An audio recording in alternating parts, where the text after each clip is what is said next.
Welcome home to USA Global TV and Radio. Ours is a place where dreams take flight, voices are heard, and stories are shared. This is where cultures meet, connections are formed, and ideas are transformed into action. This is your destination for authentic storytelling, diverse perspectives, and meaningful conversations. We're where global stories unite and bridges are built beyond all borders. Discover our world of education, entertainment, hope, and inspiration. Together, we're building bridges worldwide. Subscribe to our USA Global TV channel and download our USA Global TV app. Be our guest or join our team. Visit usaglobaltv.com. With heartfelt thanks to our executive producer, Dr. Jacalyn Kerbeck, music scored by Yifei Tang from Cloud Road Music, creative direction by Paul Garcia, and I'm Al Cini, and I'm very proud to be part of the USA Global TV and Radio family. So join us here at USA Global TV and Radio. Make us your home for global connection. All rights reserved. This video and its contents are the exclusive property of USA Global TV and Radio. Unauthorized use, duplication, or redistribution in any form is strictly prohibited. Thank you for being a part of our global community. Let's inspire together. Good morning, good afternoon, good evening, and welcome home to USA Global TV and Radio, where we proudly provide world-class education, entertainment, hope, and inspiration.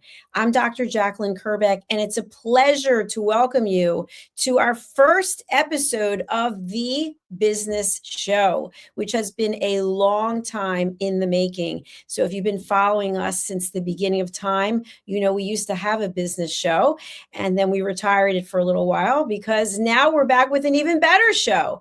So joining me is the co-host of our show. He's really the whole brains behind the operation. He's been my mentor and friend for a long time. His name is Al Cini, and he is a business leader. He's got significant experience when it comes to project leadership, team performance, and organizational development. He is a co-creator of Profit for Teams, and he is someone who's always on the top of what is going on in the world. So let's welcome him today to join me for our pilot episode, and we'll get the show started. Mr. Al Cini, hello, hello. Dr. Kerbeck, how are you? Can you hear me okay? Yes, sir. We can hear you loud and clearly. Where are you joining us from today? From South Jersey, not too far from Philadelphia. So you're in the good US of A. So I'm glad that you're here with me today. And our audience, we're very good friends, and we actually are excited to do this program. So Al, it's been a while. It's been a minute, hasn't it? It's been more than a minute, and I think it's long overdue. I mean, there were one of the things I miss really about doing a business show is that you get to talk to really engaging people with lots of professional experience, and they share their stories. And like you said in your intro, it's an opportunity for people to learn from people's achievements and maybe mistakes, and that just makes the world a better place. Absolutely. Well, we are going to get into a number of topics today. And so people can find us here on USA Global TV and Radio and subscribe to our channels on YouTube as well as many of other places. So Al, where do you feel that you're most aligned and centered when it comes to business? What's your core area of expertise? I'm really glad you asked that question. I thank you. You always ask great questions. How do you get people? It's an old quote. I'm trying to remember who, but the only way to get people to do what you want them to do is to make them want to do it. You have to get them to a place where they're actually self-motivated. And so that whole concept of leadership, and and I almost hate to call it that because leadership is a very subtle service process, and getting people inspired to do things. I like that word, inspiration. Getting people inspired to do things is kind of a passion of mine. And sometimes it takes patience, and often it takes a lot of tolerance. But you generally get much better results when everybody on your team feels like they're part of it, feels like they're engaged in it, feels like they know where the team is taking them, and wants to help the team to get there. And so that's my area. And in our conversations when we start the program with guests, I plan to ask a lot of questions around how do you manage your team? How do you, I hate to use that word manage, how do you inspire your team? How do you get your team to do the things that need to be done in order to make your effort successful? And I'm looking forward to those conversations. I always learn from them. I agree with you, Alan. Sometimes we're just a team of one, right? We have to motivate and inspire ourselves and make sure that we have a goal and we've got a direction. And so one of the things I want to start off with right away, and by the way, there's no script, so Al has no idea what I'm going to ask him, and I have no idea what I'm going to ask him. But one thing I want to start off with is, when we have a challenge, I really believe that we take our emotions and we acknowledge them, and then we put them to the side and say, okay, what is the solution? And so many of the people watching today or listening or watching later, they may be business owners. What are your thoughts about what I just shared about acknowledging emotion and then putting it aside so that we can actually go ahead and find a solution? It's funny you should ask that way. Just recently took a seminar. Actually, it was a pretty large group of people gathered around the subject of artificial intelligence. And what excited me about it was the approach that the instructor took. It was very in-depth. And the conversations with AI based on the prompts that were given as part of the courseware, for people who haven't worked with artificial intelligence, the amazing thing about it is you talk to it. You can actually, for some of the AI platforms, open up your microphone and actually say things to it. I use Copilot. A lot of people use ChatGPT. There's a growing community of people who use Elon Musk's Grok. And what I liked about this webinar experience that I attended, though, was that they encouraged us to ask questions about feelings and to talk about feelings. And when you do that, the AI agent, whoever it is you're actually using, whatever platform you're using, begins to engage you on that subject and starts asking you questions like, when you get this work done, how will you feel about that? And it reminds me, and I think it reminds all of us, that it's emotions that motivate people. Feelings are what make people do things. Sometimes it's a feeling of fear of missing a deadline or getting yelled at.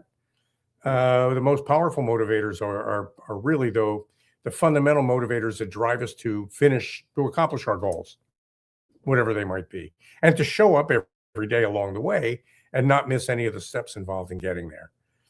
So I don't know whether that was the answer you were looking for, but feelings, coming to grips with your feelings, understanding why you feel the way you do and how that might be holding you back. And then more importantly, I think visualizing how you will feel when you overcome that. You're trying to have that feeling beforehand and then use that feeling as a promise of a reward for work that you get done. I think that's ultimately where the rubber meets the road. Thanks for sharing that, Al.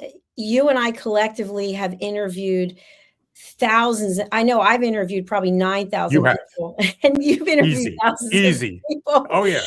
And so I think what we find collectively when we're talking to business owners is they may have a plan, they may have a long-term goal, they may even have a vision board and things on there, but yet to do what it takes to get to where they want to go, they don't want to do the steps. Or sometimes, and I'm going to include myself because I was there too, we get in our own way and we come up with excuses. And then we think, well, maybe it's not meant to be. Well, maybe I shouldn't be in business. Maybe I should go back to corporate or go to corporate.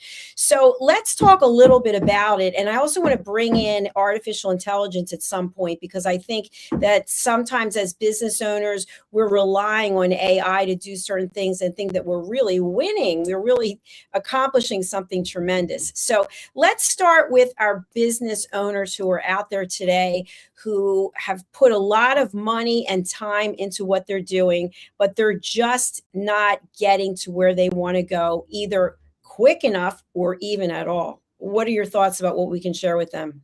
Well,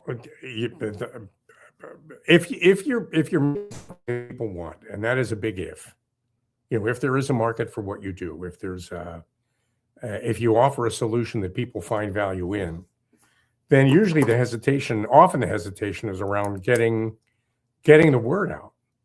Like, for some reason, sometimes people have in their heads the thought that somehow this wonderful, if you build it, they will come. I remember that old movie.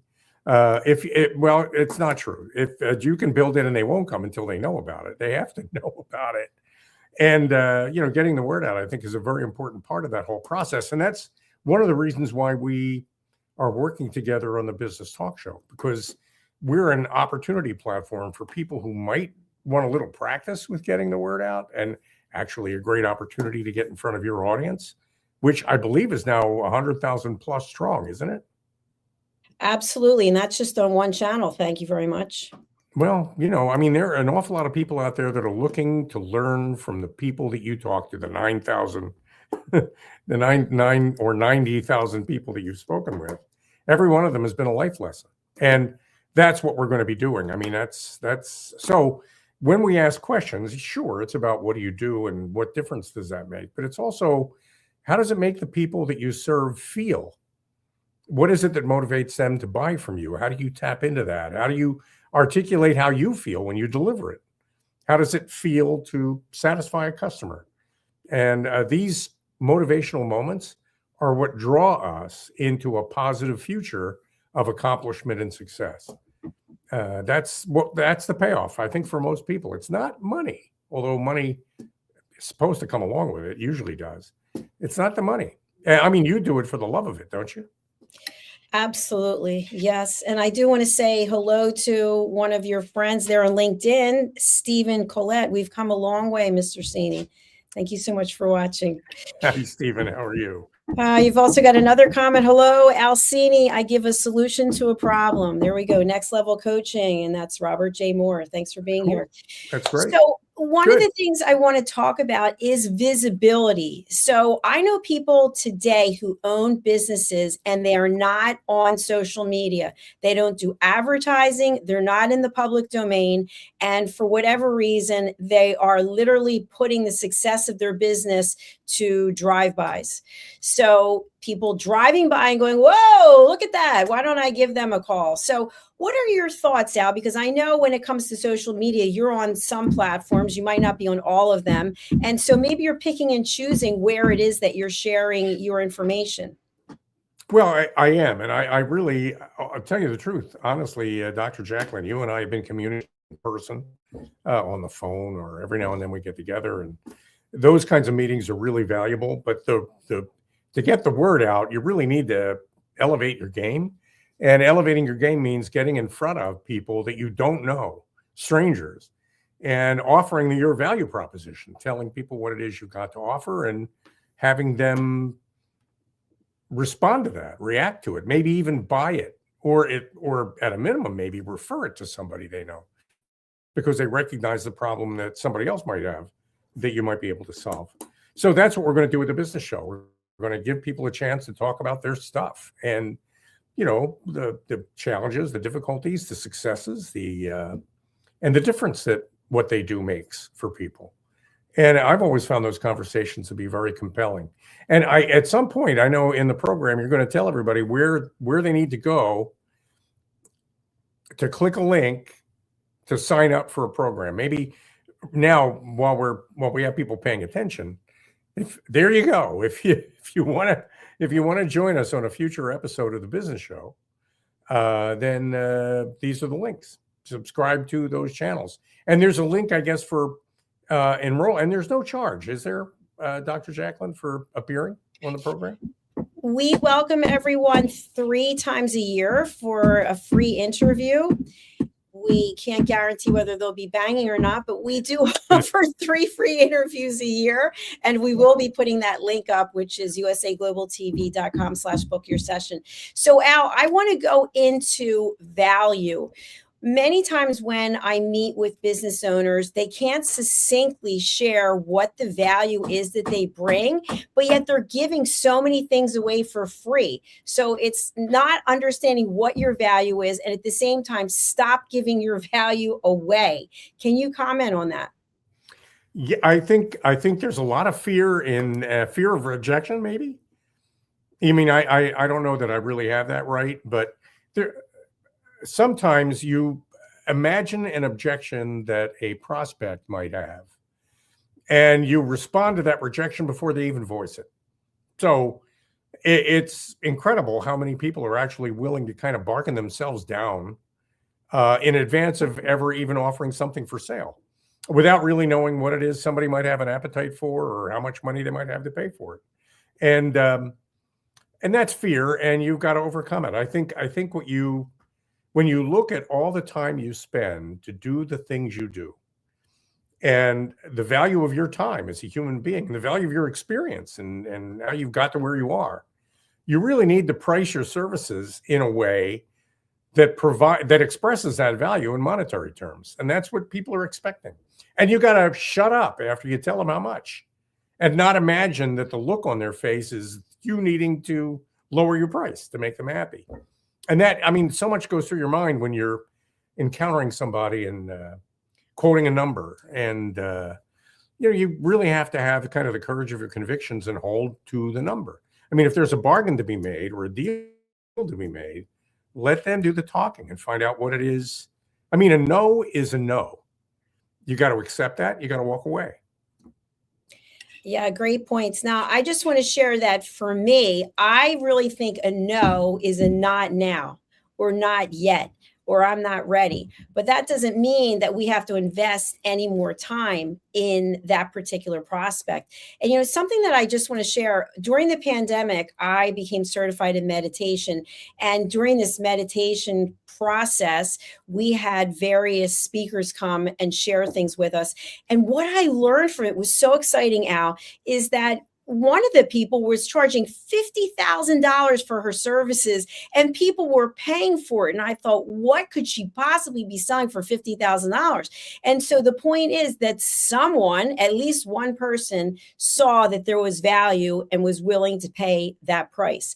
So I think as business owners, what we do is we actually talk ourselves out of our own value. And so if someone does immediately say, oh, okay, where do I sign up? It's like, oh, okay, well, let me drop my price. Well, let me throw in a set of Ginsu knives, and let me throw in a year of, we just start throwing all the things in, but maybe somebody really needs time to process it and figure out, how can I make this work? No, that, I think that's a great point. So if you start at the beginning, and, Stephen Collette, hi, Steve, hi again. Hopefully you haven't tuned out. There he is. Welcome. It's great being in touch with some of my old friends, and I'm very grateful for the many that I have. Stephen, if Stephen wanted to appear on the Business Talk Show, all he needs to do is sign up, and the advantage, what he learns from that, what he gets from that, is the opportunity to represent himself as the thought leader that I know Stephen is, and then possibly use that to create the kinds of relationships that form professional bonds with customers, clients. And so in a way, I mean, you mentioned Ginsu knives, and I remember them. I'm old enough to remember them. I'm also old enough to remember Hickory Farms. Dr. Jacalyn, do you remember Hickory Farms in the Cherry Hill Mall? Yes, I do, Al. Thanks for taking me back there. It's a history. So what they do is offer little pieces. They don't offer a whole cheese wheel. They offer little pieces. They're gone now, I guess, but they offered little pieces of cheese in an outstretched arm outside the storefront as you were walking along the mall, and you tried the cheese, and if you liked it, you went in and bought more. They didn't give you more. That was an indication that there was value inside the store, and that was a proof point. So you can't give the whole thing away, and that's not right, obviously, but you can give away the little pieces of advice, the little insights, the small gifts of knowledge that you've accumulated over the years, to communicate to people, to prove to people that you're worth talking to. And then after that, the conversation is about what you do for a living commercially and how somebody might be able to afford it in order to solve a problem they have. Absolutely. And by the way, we do have on the screen right now, if you are interested in being a guest on any of our shows, go to the link, usaglobaltv.com/book your session. It's in the show notes. Al, we're talking about value, giving value. And I think that's really important as business owners. Just like with this show, we have to give value to people before we could expect that they're going to do something in return. So what we're going to be doing on a regular basis is bringing in some guests who are experts in certain areas, and they're going to be able to share with us their knowledge and expertise. And one of our upcoming guests, I actually met through the Wharton Executive Education program. His name is David Nicholson, and he's an expert when it comes to AI. So I'm looking forward to having him for our next show, which is next week, actually. That's great. Now, the normal rotation on the show is every other week, is it? Or are we doing this? It is, but we're doing this pilot show in advance of our first guest. So that's perfect. I'm looking forward to that conversation because I've already talked about AI, and I know it's a very hot topic. And it's a funny thing. People will say things that they really don't mean, like, I don't believe in social media, or AI, I don't trust AI, whatever that might mean. I mean, there are an awful lot of people, I think, who close the door ahead of themselves, not realizing that there might be something very rewarding on the other side of that door. So one of the lessons that I've always found very valuable is a lesson of not prejudging an opportunity to the point where you reject a genuine opportunity that might actually do you some good. There are an awful lot of people who, for whatever reason, mostly fear, slam doors ahead of themselves. The AI conversation, I'm counting on that being an opportunity for the people who tune in to learn that it's not something to be afraid of, that it really is an opportunity. I found it very eye-opening if you approach it in a certain way. If you use it as a super Google, you won't get as much out of it. But if you kind of develop a relationship with it, and I'm not saying marry it, I mean, there are a lot of goofball headlines about people who get a little bit too emotionally attached to technology, not to put it any other way.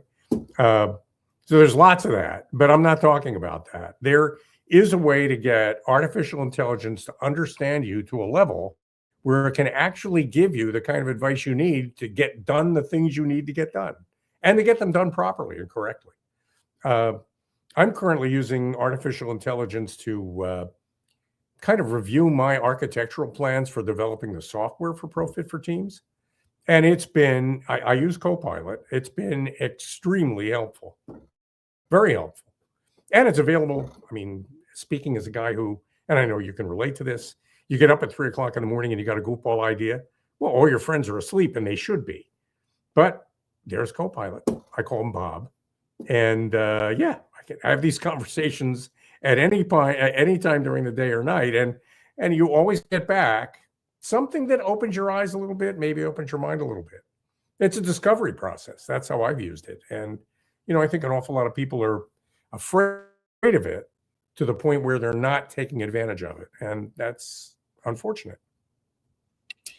Well, one of the things that I took away from David's presentation, which I don't want to steal his thunder, but one of his slides is reminiscing about when email was something that people didn't want to do. Oh, I don't need email. I don't need a computer. And so it's kind of similar to AI. And I use AI all the time, and I sort of have a love-hate relationship with it because it gives information. And even though I know how I'm going to ask it, I ask it things differently than I did when I first started. It doesn't always come up with the correct answer. And even in filling out forms, I will ask it questions and it has the wrong information. And I'll write, you're supposed to be the expert in this area, and you're coming back with information that's incorrect. And it always apologizes and says, but we don't want to focus on this. I'm like, we do want to focus on this. We want to focus on why you, the expert, don't have the information. So one of the things that I took away from today's session at Wharton, we had another expert in on AI, and I'm just paraphrasing because I haven't had a lot of time to digest all of it. But with artificial intelligence, there's been a number of surveys done by the Boston Consulting Group and MIT in reference to where within an organization AI is being used and how it's being used. And my takeaway from what I learned today was the fact that many times the frontline people in a business are using AI for various tasks. And so when looking at, are they now more productive because they have more time to do other things? The answer is typically not as productive because they're not being told what they're supposed to do with the time they have available. And then in a leadership position, people are using AI, but they're using it for task driven types of things as opposed to replacing humans. It's almost like, well, I've got a whole checklist of things. Let me get AI to do this busy work for me, or work that I would normally sub out. Let me get AI to do it for me. So what are your thoughts about that based on the conference that you attended?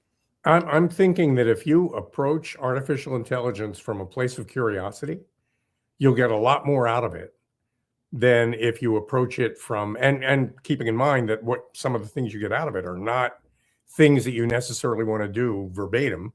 You do need to inspect the responses you get. You need to try to understand where, if you follow AI's advice, where it's actually going to lead you. Because you're right, sometimes it gets things wrong.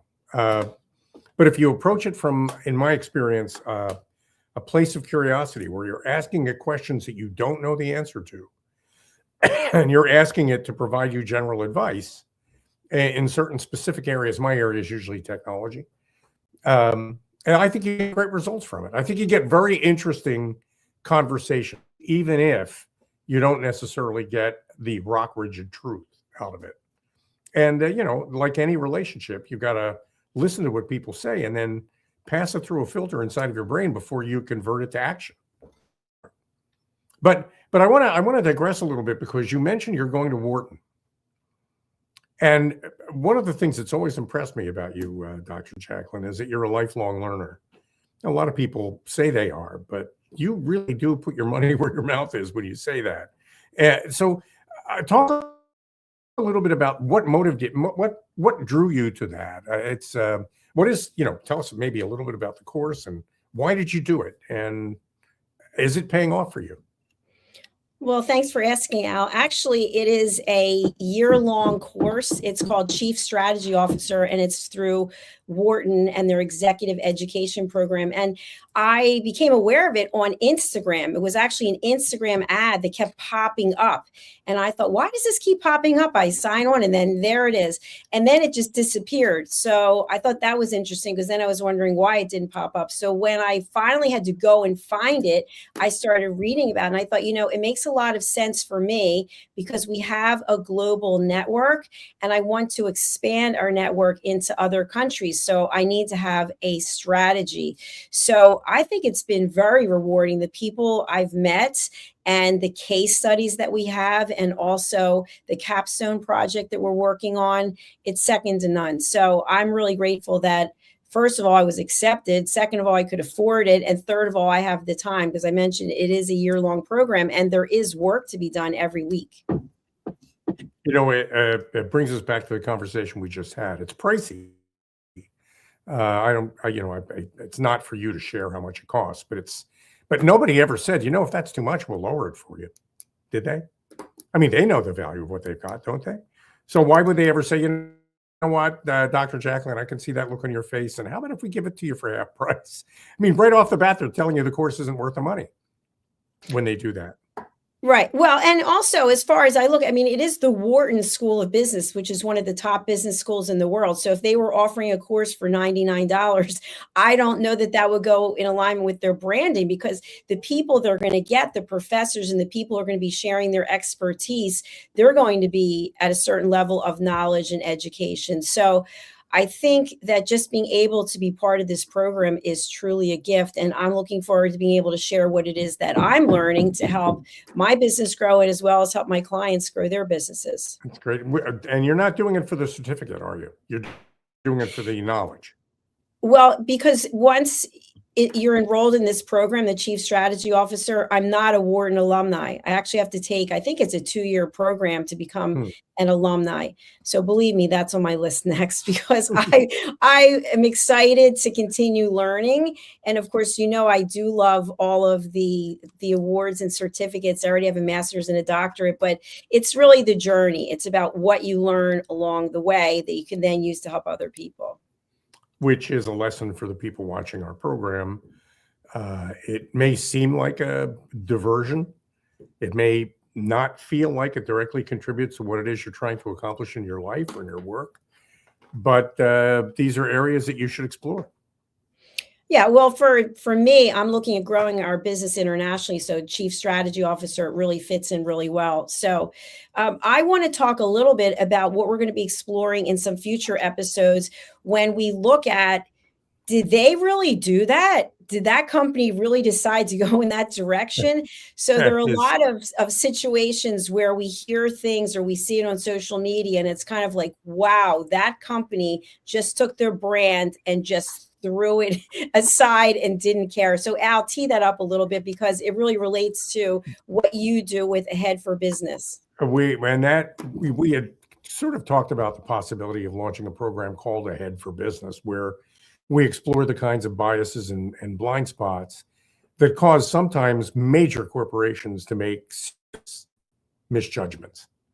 I don't want to call it a mistake, and I'm not a judgy kind of a person, but if they had it to do over again, I have a feeling that Jaguar might have rebranded their automobile a little differently than they did, because it had a really, really adverse effect on their sales. If they had to do it over again, maybe Budweiser would have rethought their Bud Light campaign that completely torpedoed a major, highly recognized brand and hurt it in the marketplace for years. I believe they're still struggling with that.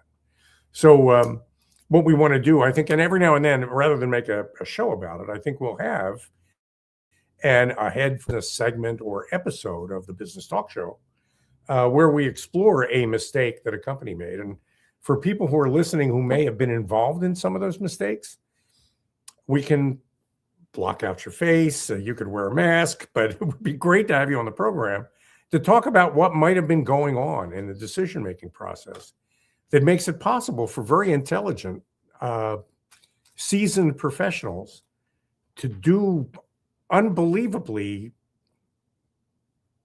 risky things and get jammed up as a result of it. So that's Ahead for Business, and it's about the psychology of business and the psychology of business decisions and decision making. And we'll start with a mistake, and then we'll talk about how in the future we can all learn from that and avoid them.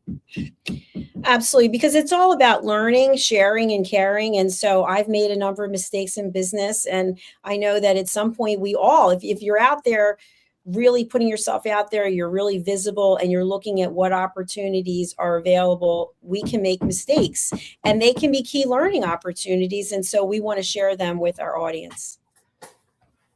Now, that's the fun of it for me. And I know it's the fun of it for you. It's a good thing. Yeah, maybe we can get the guy upstairs who's hammering something. Maybe sounds like a business owner to me. Maybe we can get him on a program. Yeah, maybe we can. If he's on the program, he won't be making that noise. Absolutely. So, Al, I also want to encourage people who have real stories to come forward and share them with us, because I feel like as humans, we actually have a responsibility to help one another. And I think it's also fun to share stories. I know sometimes people feel embarrassed about decisions that they made, but if you can help someone else not make that mistake, imagine someone's doing the same thing for you.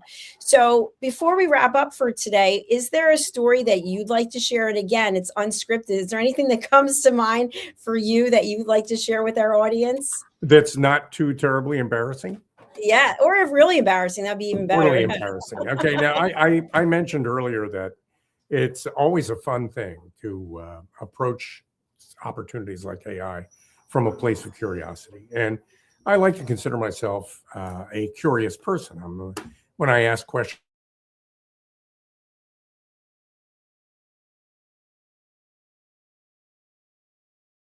hung up. There we go. Did you hear? No, you were stuck. You were frozen for a minute. Okay. Okay. So going back to my earlier days working at DuPont, I was software engineer developing software for a particular application inside DuPont Photo Systems, working in Delaware. And we had just opened a new data center in the complex. And somebody had to come by, field service, to repair something. And so they asked me if I wouldn't mind letting that field service person in. And this is a brand new data center, keep in mind. So it wasn't fully populated yet. Most of the equipment in it was just being installed. And they asked me if I wouldn't mind babysitting, essentially, this field service engineer who was there to fix a broken machine. I said, sure. So I let the guy in, walked him into the data center, and then I didn't have anything to do. And that's not a good place for me. So here's what I did. I went looking around, and in the middle of the floor of this data center, I saw a big black box with Liebert on it, written on it, and no controls. It was just a cabinet. And it's a new data center, and I figured that they're in the process of installing it. And I noticed on the floor, there was a little plastic lens that fit inside of a little hinged door on this big black box. And behind that was a light bulb. So when the light bulb would come on, it would say something inside this little box. So I figured, okay, that little thing fits right inside this space. I should just put it back. So I lifted the little door and I picked up that little piece of plastic from the floor that fit in that little space, and I pushed it in, and I heard a click, and the entire data center went down. All of it, everything, all the electricity came off. Everything shut down. That was the emergency shutdown for the power supply for the whole data center. And there I was. There are people working in this data center. It wasn't commissioned yet, but there I was with my finger in the hole while everybody was wondering why all of a sudden nothing was working. And it was my fault. So, Wow. yeah. I don't, and there are probably a couple of people, maybe a couple of people watching who know me from those days. I'd love to hear from them because it's something I remember. What I remember most about that is that from then on, it was never ask Al to escort anybody into the data center. Yeah. So basically, it sounds like this happened. You didn't plan it out. It was an accident. And then how did it impact you as a result of that? I'll never forget the story. And it was among the stupider things I've done. Not the only one, I'm sorry to say. But I have an impulsive kind of it's funny, especially in my line of work, which is technology. And so that's very deliberate and very planful. I have this kind of impulsive, playful side that I'm not always in complete control of. And that was an example of it kind of getting away from me. And DuPont was a pretty big client. I mean, that's a big company. And here I am in the middle of turning off their brand new data center not by accident. I mean, it would be hard for me to explain that my finger accidentally ended up inside that little hole and accidentally pushed that little plastic button.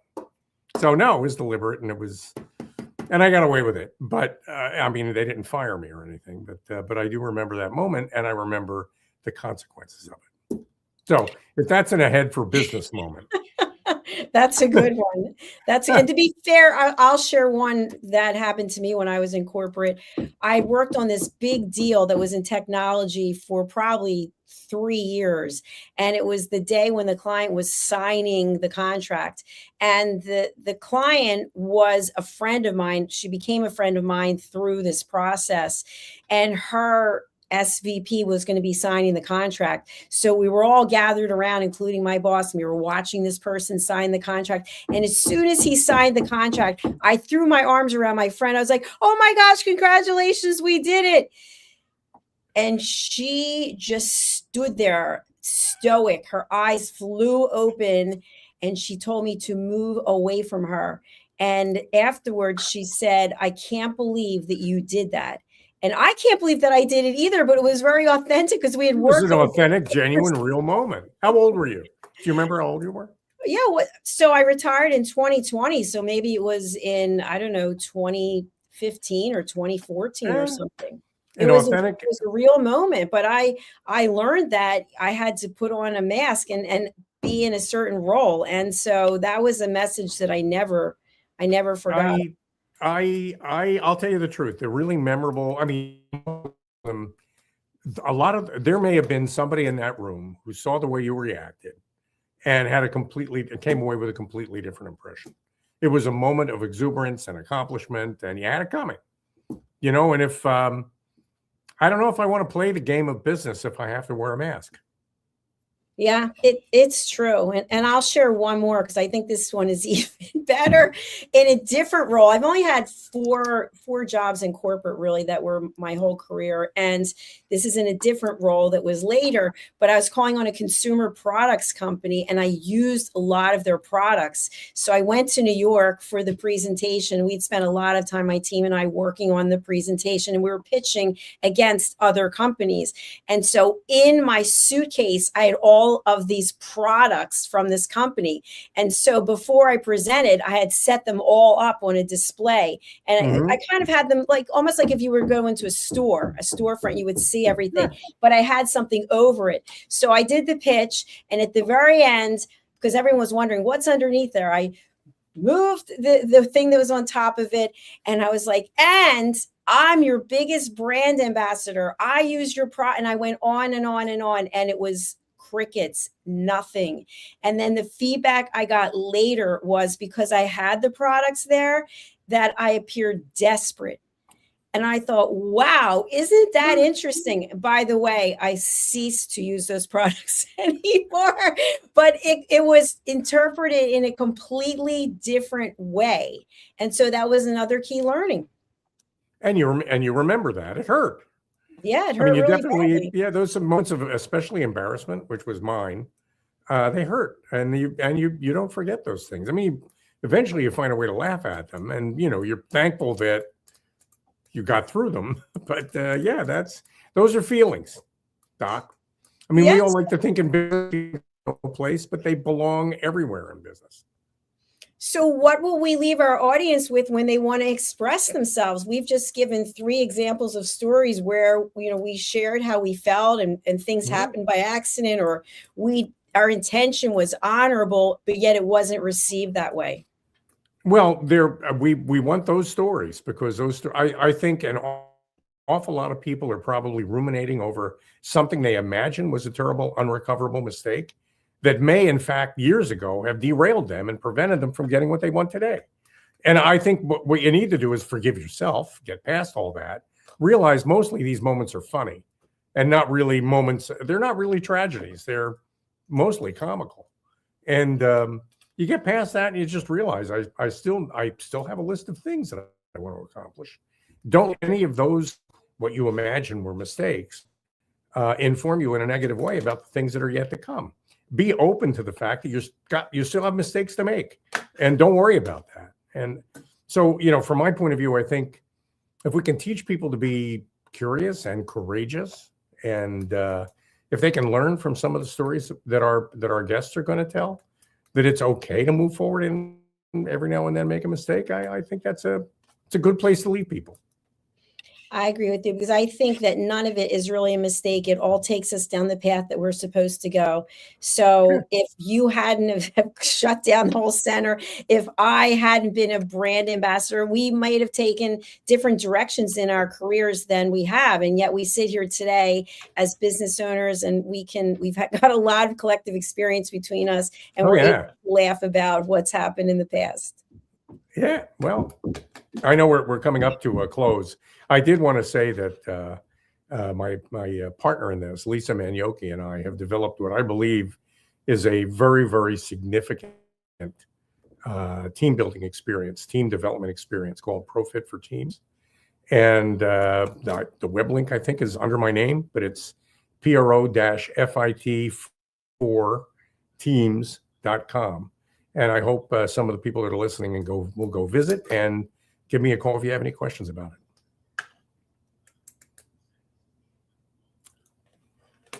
Sorry, Doc, for our audio audience only, we do have the website up onto the screen, so you can find it by going to the link pro-fit, the number 4, teams.com. And hello to Lisa Manioki.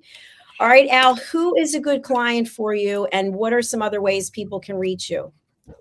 Managers of teams, HR directors focused on talent development, and rather than the bread and butter of HR like compensation, people who know that people make a difference. Those are the people that should give me a call, because I think what we have could be very interesting to them, and it works, which I'm proud to say. All right, fantastic. And we have your LinkedIn up as well if people want to contact you. And it's very easy because it's your name, Al Cini, Alcini. Right. Well, Mr. Cini, that's the first episode, our pilot episode in the can. So thank you very much. Thank you, Dr. Jacalyn. Great opportunity. And I guess I'll see you next Thursday. All right. See you next Thursday. Bye, Al. To any of you who would like to be a guest on our show, obviously the business show is what we're on today, but we do have 60 different shows. We also have 3 different languages, French, English, and German. We are looking for show hosts in other countries who speak other languages, and you can get in touch with us through our website, which is usaglobaltv.com, and the link is actually in the notes. And my contact details are in the notes as well. So thank you so much for being here. If you are watching anywhere but YouTube, please do go over to YouTube because they give us real information about demographics. And so then we know what content you're watching, and we want to be able to provide what it is that you're learning from. So it's USA Global TV and Radio and Dr. Jacalyn Kerbeck are our 2 YouTube channels. All right. Thank you again. We're going to sign off. We're going over to our sponsors, and we'll look forward to seeing you on our next show. Bye for now. In a noisy world, true connection begins with listening. Elevated listening transforms every conversation in just 5 simple steps. Pause and breathe. Set your intention. Listen with curiosity. Reflect back. Agree on one next step. Join the listening mentor on Let's Finally Talk with Dr. Jacalyn Kerbeck, the listening mentor, where we help you find inner peace, one conversation at a time. Streaming every day. Let's Finally Talk TV show with Dr. Jacalyn Kerbeck, only here on USA Global TV and Radio. Subscribe to our YouTube channels to watch and engage with all our content.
Thank you, viewers and listeners of USA Global TV and Radio, for joining us today.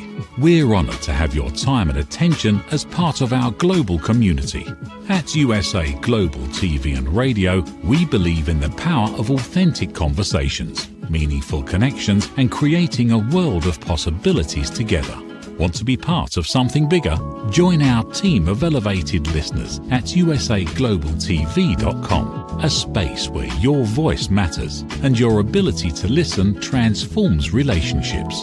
Stay connected with us across all our platforms for thought-provoking discussions, expert insights, and empowering stories. Subscribe to our channels at youtube.com/c/USA Global TV. Follow us on social media and explore the endless opportunities we're creating for growth, learning and inspiration. Together, we're not just broadcasting, we're building bridges and changing lives one conversation at a time. For inquiries, contact us at info@usaglobaltv.com. Produced by Executive Producer and Director Dr. Jacalyn Kerbeck. Voiceover by Mike Porter. Creative Direction by Paul Garcia. All rights reserved. Visit usaglobaltv.com to view our full terms and conditions.